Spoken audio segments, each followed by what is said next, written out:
এই যে শোনো, আমি শাকিব খানের মতো তোমাকে রেখে অন্য কোনো মেয়ের দিকে তাকাবো না, আবার বাপ্পারাজের মতো তোমাকে কখনোই আমার জীবন থেকে হারাতে দিব না। আমি সালমান শাহের মতো সহজেই তোমার মনে জায়গা করে নিতে চাই। তুমি আমাকে আরফিন শুভর মতো বিশ্বাস করতে পারো।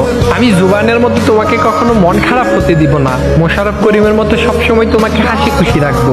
তোমার মিশা সদাগরের মতো অনেক বেশি রাগ হলে তুমি কাজী মারুফের মতো আমায় গালি দিও, আবার রুবেলের ক্যারাটির মতো চাইলে আমাকে মায়েরও দিও। রিয়াজের মতো তুমি সবকিছু এলোমেলো করে দিও।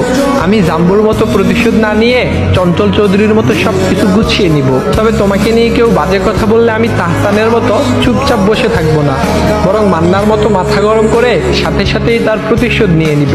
আমি হয়তো মুশফিকুর ফারহানের মতো গুছিয়ে কথা বলতে পারি না, তবে আমি অপূর্বর মতো গুছিয়ে তোমাকে ভালোবাসবো। আমি হয়তো সিয়ামের মতো দেখতে অনেক বেশি কিউট না, আবার অনন্ত জলিলের মতো অনেক বড় লোকও না।